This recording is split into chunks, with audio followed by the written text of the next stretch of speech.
o justificar o modelar la realidad, ¿no? Pero a veces los economistas hacemos ciertos componendas o a veces ciertos artificios, ¿ya? Para que funcione la economía de acuerdo a lo que estamos planificando, ¿no? Entonces hay unos elementos comunes de los modelos que nosotros lo utilizamos constantemente, ¿ya? En varios modelos lo podemos plantear. ¿Ya? Por ejemplo, lo que es el ceteris paribus, ¿ya?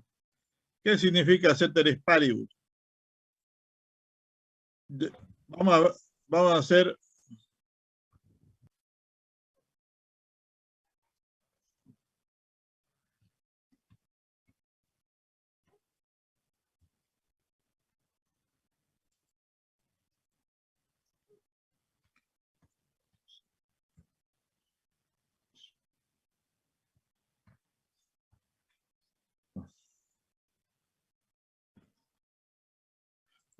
bueno, ceteris paribus es una palabra griega que nosotros al traducirlo lo podemos poner como parámetros constantes, ¿ya?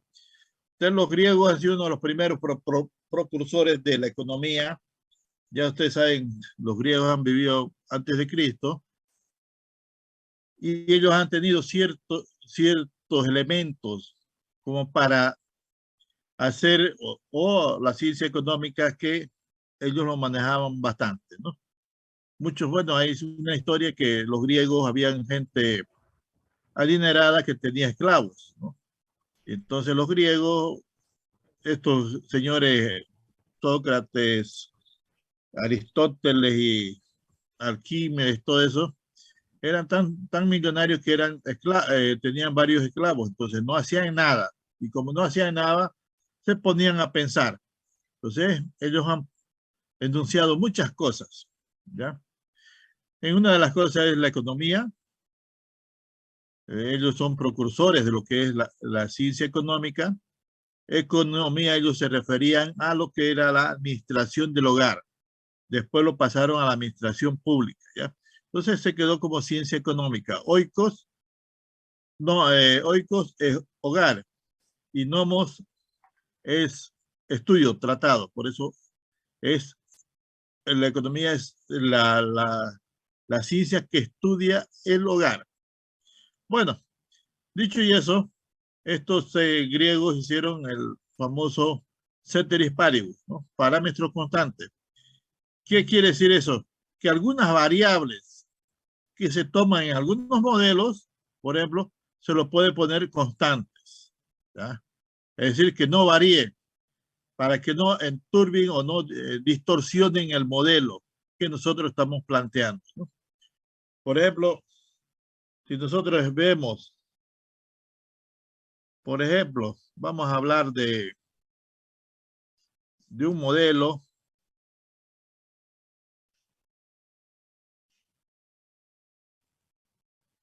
que tengamos, a ver, una variable X, ¿ya? Esa variable está en función de qué podemos decir que X es una variable. Pongamos no pongamos a pensar, a ver un momentito qué variable podemos darle. X es el nivel de vida de la población en Santa Cruz, ¿ya? Esa es la variable, ¿está? Entonces, ese está en función de una variable 1,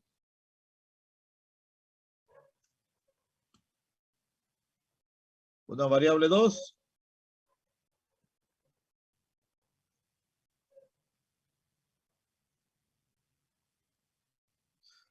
¿ya? Y así sucesivamente podemos tener varias variables, ¿ya?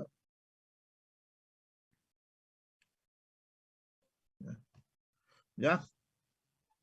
Por ejemplo, X es el nivel de vida, ¿ya? El nivel de vida está en función de Y1 puede ser el ingreso del hogar. Y2 puede ser la vivienda. Tiene una vivienda de buena calidad, de media calidad o de baja calidad. Y3 puede ser que tengamos el automóvil. ¿Ya? Si tiene automóvil, no tiene automóvil, el automóvil es de buena calidad o de baja calidad o no tiene automóvil. Y4 puede ser la zona geográfica donde vive. Entonces, estas variables que estamos viendo acá, ¿ya? Estas variables nos determinan el nivel de vida de la población de Santa Cruz, digamos. ¿Ya? Entonces, para no serlo muy, ¿cómo podríamos decirlo? Muy problemático, ¿ya? Vamos a utilizar los parámetros constantes. En economía se refiere, ¿ya? ¿Qué significa los parámetros constantes? Significa que hay algunos parámetros que lo vamos a tener como que no se van a mover, que van a ser estáticos, ¿ya? Puede ser, ¿ya? Por ejemplo, aquí, supongamos que la movilidad, tener movilidad, no tener movilidad nueva, no es importante. Entonces lo pongamos como parámetro constante. En lugar geográfico donde uno vive, en algún barrio, no es tan importante, lo pongamos como constante, que no nos interrumpa nuestro modelo. Entonces, nuestro modelo, decimos que el nivel de vida de Santa Cruz, de la población, va a ser exclusivamente a el ingreso de la población, su nivel de ingreso o el nivel de vivienda que tiene. ¿Ya? Esas dos variables son los que nos va a determinar el nivel de vida de la población. ¿Ya? Lo demás lo tenemos como parámetro constante. Por eso se utiliza este artificio, los economistas utilizan este artificio para, ¿cómo decir?, correr sus modelos. ¿Ya? A veces tener muchas variables distorsionan los modelos. Entonces, para evitar eso, a veces nosotros utilizamos ciertas variables, lo tenemos como ceteris paribus, que no varían. ¿Ya? Entonces, por eso es el famoso ceteris paribus. Varios modelos. Se lo utiliza constantemente por motivo de que facilita la realización de ciertos modelos para interpretar la realidad. Por eso se utiliza ceteris paribus. El optimizar. En economía, o sea, la ciencia económica busca la máxima, es decir, la máxima satisfacción.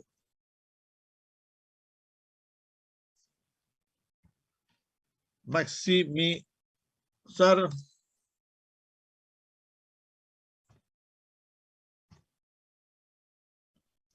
busca la misma que la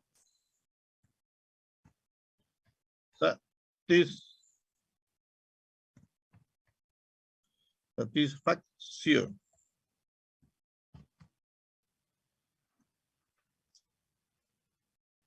¿Ya? O sea, buscar es como decir lo máximo posible. Por ejemplo, ustedes, su padre le manda 10 o 20 pesos para que vayan a la universidad y volver, ¿no? Entonces, si ustedes van, su pasaje de ida y vuelta, ya lo apartan y después lo demás buscan consumir lo que le dé la máxima satisfacción, eso es optimizar. ¿Ya?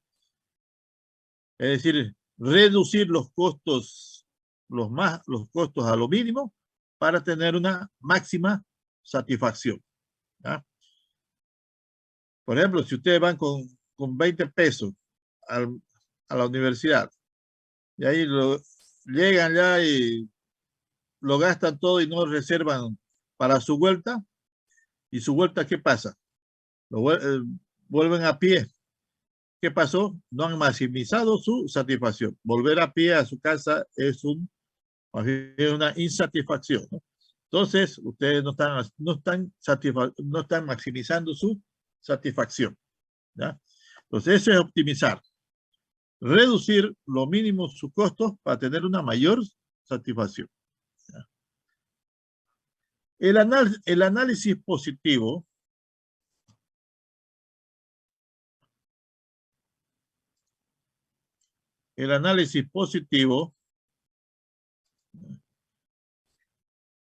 ¿ya? Es como podemos decir lo que es realmente lo que acontece en nuestro entorno. No sesgar la información, ¿ya? Es decir, qué es lo que está aconteciendo en nuestro entorno, ¿no? Un análisis positivo, ¿ya? Realmente es lo que sucede, ¿ya? Ese es un análisis positivo, ¿ya? A veces han escuchado seguramente muchas veces ustedes que está sucediendo algo y no ha sucedido, ¿ya? Eso no es un análisis positivo. Un análisis positivo es cuando ustedes o cada uno de los presentes dice en otras palabras, dice la verdad, ¿ya? Lo que está sucediendo en la realidad. Ese es un análisis positivo, ¿ya?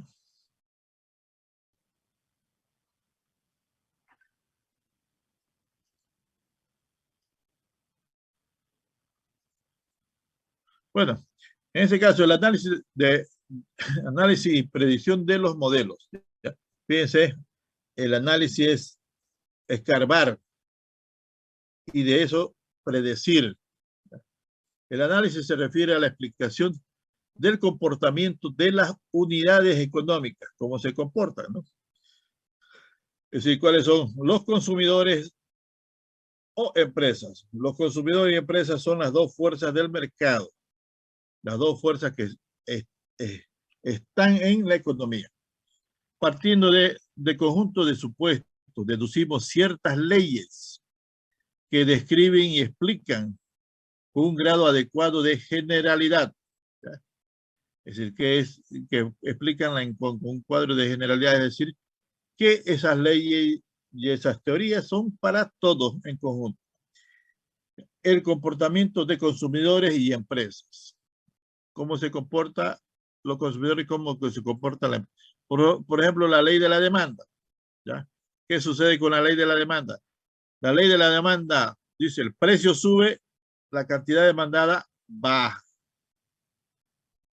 El precio baja y la cantidad demandada sube, ¿ya? Ese es un comportamiento general, de generalidad. Entonces, ¿cómo comporta? Hay veces en este modelo, ¿qué sucede? A veces interviene el gobierno. ¿Cómo puede intervenir el gobierno? ¿Alguien me puede decir? Basta que pongan un impuesto y ya está interviniendo el gobierno, ¿ya? Basta que el gobierno ponga un subsidio y ya está interviniendo, ¿ya? Entonces, estos modelos de generalidad, por ejemplo, la demanda y la oferta hacen que ciertos supuestos lo tengamos como parámetros constantes. Por otro lado, la predicción significa la posibilidad de pronosticar los efectos de cambios en algunas magnitudes de la economía, ¿ya? Podemos nosotros predecir algunos cambios. Por ejemplo, un modelo de demanda se podría utilizar para predecir los efectos de la aplicación de un impuesto, aquí el gobierno está interviniendo, de un impuesto sobre la compra del consumidor de un bien o servicio, ¿ya? Entonces está el modelo de la demanda y la oferta, pero el gobierno quiere intervenir, no quiere intervenir, sino poner un impuesto a la empresa, al, al producto. ¿Quién lo va a pagar ese impuesto? ¿Los vendedores o los compradores? ¿Ya? Entonces ahí hay una explicación, una aplicación para predecir quién es lo que va a pagar. Bueno, entonces, así son los análisis de predicción de los modelos. La validez de un modelo, como se dice, ¿no? La validez de un modelo se puede juzgar sobre la base de varios criterios distintos. Un criterio es su poder predictivo, que puede predecir, ¿no? O sea, los economistas a veces mayormente estudian para predecir. Ustedes, por ejemplo, en estos momentos, el ministro de Economía habló de que con lo que va la economía en estos momentos, a final de año se puede pagar el segundo aguinaldo. Eso se puede definir. Ya están planificando, están prediciendo. ¿Ya? Entonces, estos cambios deben ser coherentes y ser realistas los supuestos. La cantidad de información que provee, su generalidad y su simplicidad. ¿Ya? Un modelo debe tener una gran información, gran cantidad de información, debe ser general para todos y debe ser bien operativo, o sea, simple, entendible.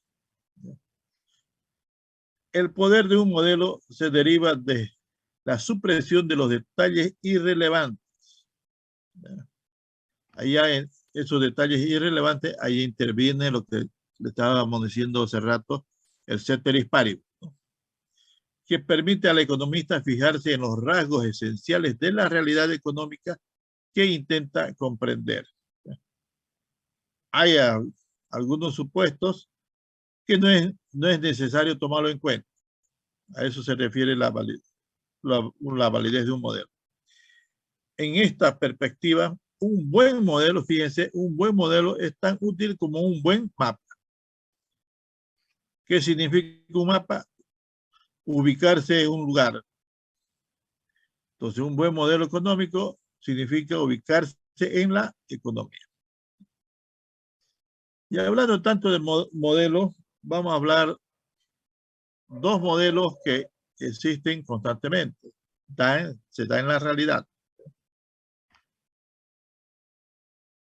En un país X se producen dos bienes, teléfonos móviles y computadoras personales.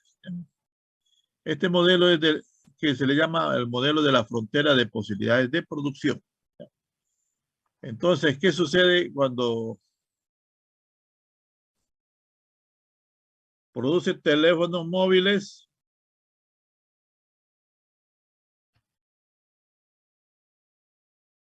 Y produce computadoras, ¿no? Entonces, no puede dedicarse un país o una empresa a producir solamente computadoras o solamente teléfonos móviles. Ahora sí, por ejemplo, esta empresa o un país, por eso se llama la frontera de posibilidades de producción, se dedica solamente a producir móviles. Entonces, ¿qué sucede? No va a producir nada de computadoras personales. ¿Ya? Entonces ya ahí ya está abriendo un punto, una frontera. ¿Ya? Ahora, y este señor, esta empresa, se dedica a producir todo, solamente computadoras personales,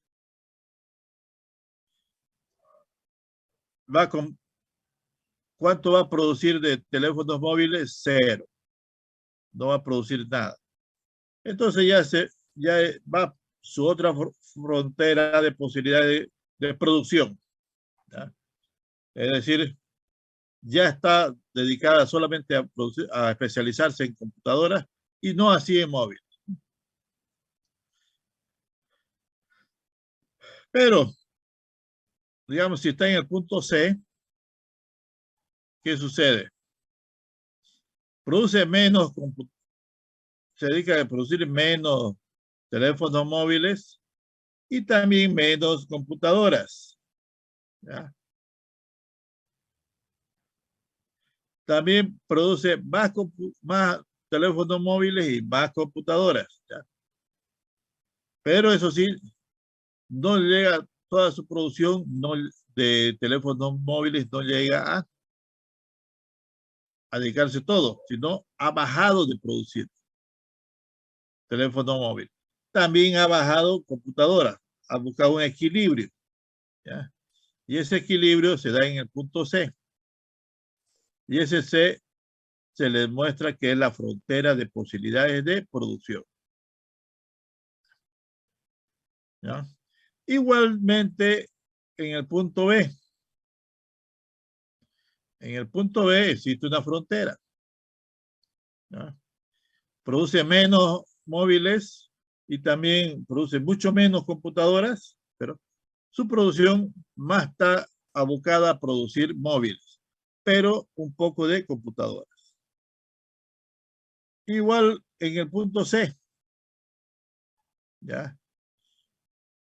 Produce más computadoras, llega a producir más computadoras, pero baja producir móviles.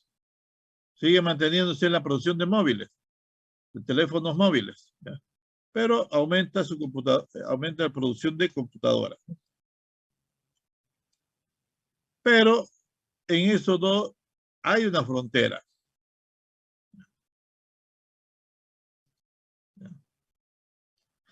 Ahora, si nosotros nos ponemos en el punto I o 1 y 10.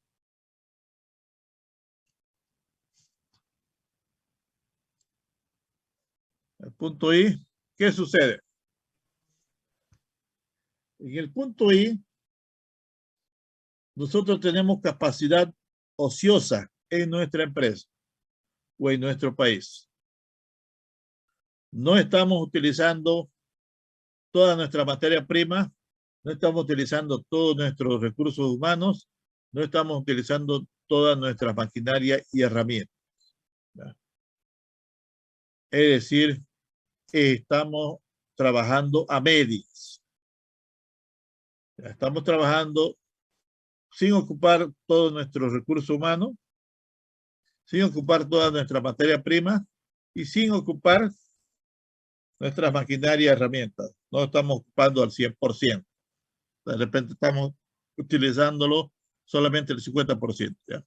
Entonces ahí y cuando está por debajo de esta línea,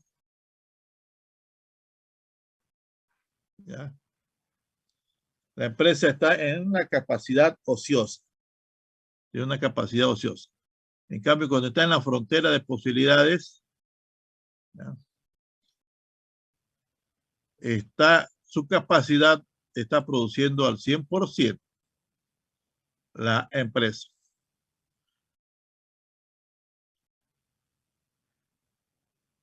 Ahora, cuando estamos en H, ahí quiere decir que no podemos producir, aunque querramos. No podemos llegar a H. ¿Qué sucede? Para llegar a H no tenemos la capacidad para producir en H. Nuestra maquinaria y herramientas están trabajando a full, pero no podemos llegar a H. Nuestras herramientas, nuestra materia prima, ¿ya? No alcanza para llegar a H. Nos va a faltar materia prima y insumos. ¿Ya? Nuestros recursos humanos tampoco no va a llegar a H. Porque nuestros recursos humanos solamente alcanza hasta producir hasta C. ¿Ya? Ya pasando aquí ya no podemos, porque nuestro personal no alcanza. ¿Ya? Entonces, H está fuera de nuestra posibilidad de producción. Entonces, resumida, nuestra capacidad instalada está para producir en esta línea, que se le llama la frontera de posibilidad de producción.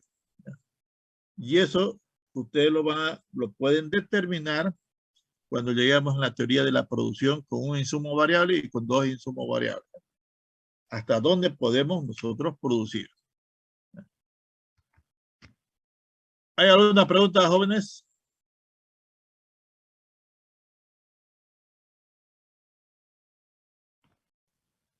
Ninguna, dice. Bueno, entonces sigamos. El otro modelo que nosotros vamos a ver se llama el flujo circular de la economía. Es el modelo básico de mercado de la economía. En este mercado hay también ciertos supuestos, como ceteris paribus. ¿Cuáles son? Son que el mercado, perdón, el comercio exterior no varía, no existe, es decir, no se lo toma en cuenta. Y el otro, que el gobierno no interviene. Entonces aquí ya vemos dos supuestos. No hay comercio exterior y tampoco no interviene el gobierno. Entonces este modelo básico de economía, que también se le llama de economía cerrada, ¿ya? Está los hogares y está las empresas. Las empresas son las que producen y venden bienes y servicios. Las empresas son que contratan, utilizan los actores de la producción. ¿Ya? ¿Qué son? Entonces, ¿cuáles son los actores? Son precio, tierra y capital.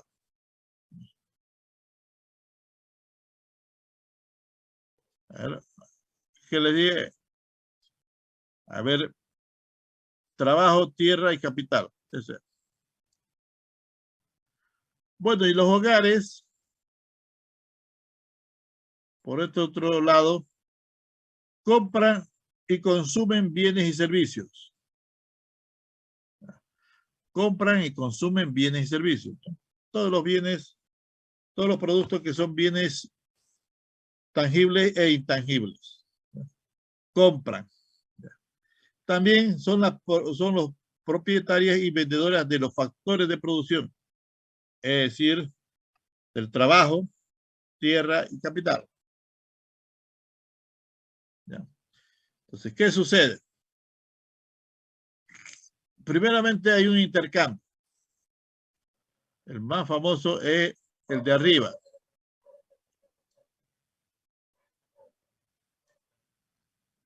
Perdón.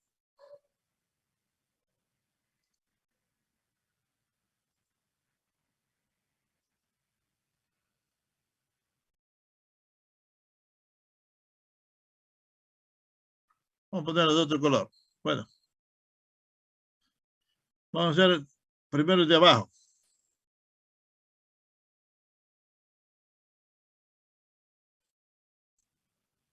Las empresas, los hogares a las empresas les compran, le dan dinero. Dinero es un bien de intercambio. ¿Ya? Le dan dinero. Dinero tiene valor de uso y de valor de cambio. Ahora, las empresas a los hogares, ¿qué le dan? Bienes y servicios. ¿A cambio de qué? Del dinero que los hogares le dan. O las familias le dan a las empresas. Entonces, hay un flujo, ¿no es? Que va y otro que vuelve. Este flujo que va y vuelve se le llama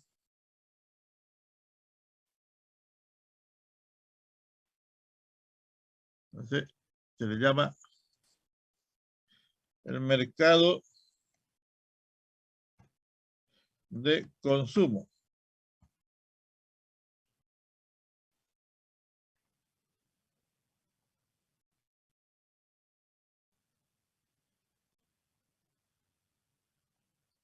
El mercado de consumo. ¿Ya? Ese es el flujo de arriba. Mientras más velocidad tenga en ir y volver, el nivel de vida va a ser adecuado. Mientras más lento sea, o sea, la velocidad sea reducida a lo mínimo, el nivel de vida va a ser paupérrimo. ¿Ya? Mal. ¿Ya? La compra rápida de unos bienes, es que llega a satisfacer adecuadamente a las familias. ¿Ya? Y la empresa se nutre de dinero, ¿no? Dinero necesita sí o sí. Ese es el mercado de consumo. Ahora, por el flujo de abajo, aquí abajo, vamos a ponerlo de otro color. Las empresas, no se ve, creo, ¿no? Se ve, Licen. ¿Sí? Ya bueno, la línea, peor con el verde, ¿no? Con el azul nomás. Ya. Las empresas a los hogares, ¿qué le dan? Le dan sueldo y salario. ¿Ya? Pero no le dan así por darle, ¿no? De las familias, o sea, de los hogares a las empresas, los hogares y las familias a las empresas le dan el esfuerzo físico y mental de transformar la materia prima en un bien final. ¿Ya? La mano de obra. Mano de obra, ¿no? Entonces, la mano de obra que dice su compañero es el esfuerzo físico y mental que da al transformar o al elaborar la materia prima en un bien, en un producto. A cambio de eso, reciben un sueldo, un salario. ¿Ya? Fíjense, antes de pasar a lo que yo quería explicar, esto, lo de aquí abajo, se le llama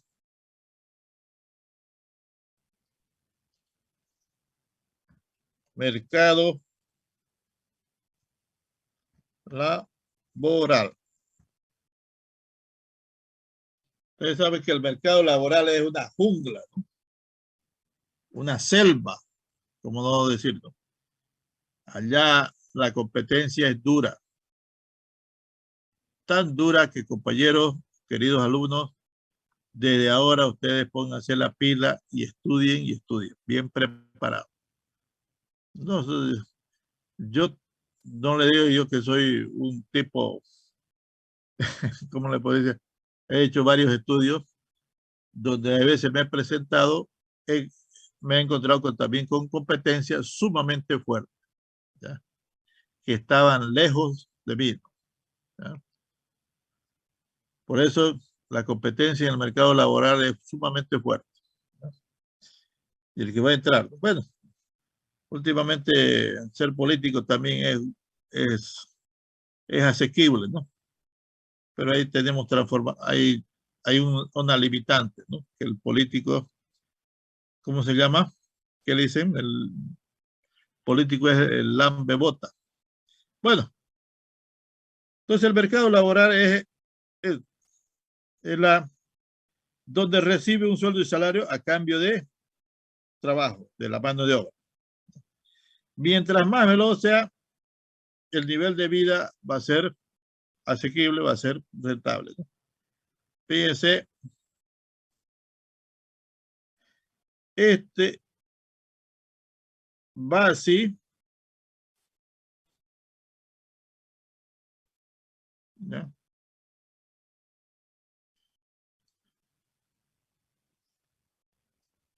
Y este va, ahora sí.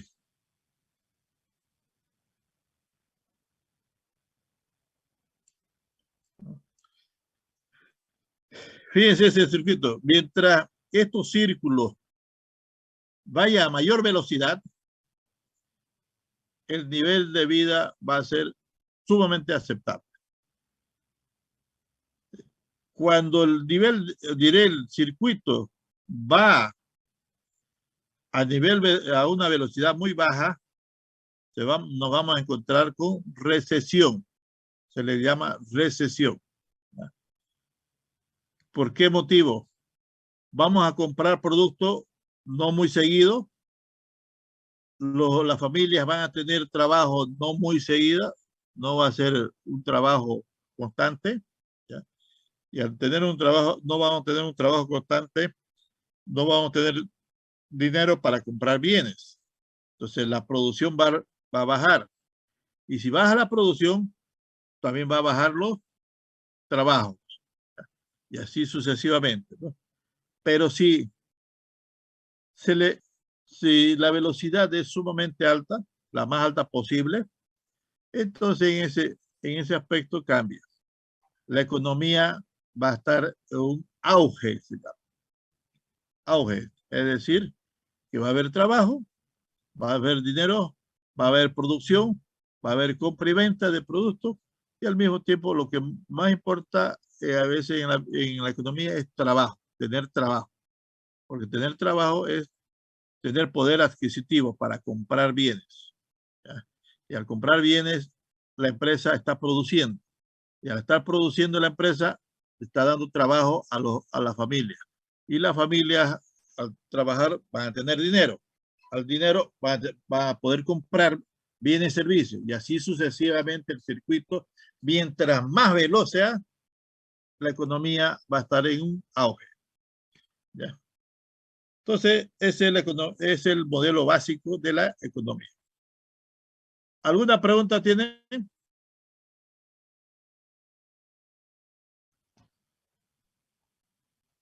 Jóvenes. Está correcto todo, Liz.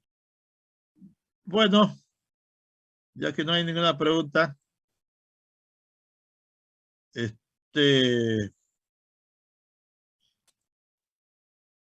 fin, acabamos la primera unidad. Ya el próximo lunes pasamos a la segunda unidad. Esta es la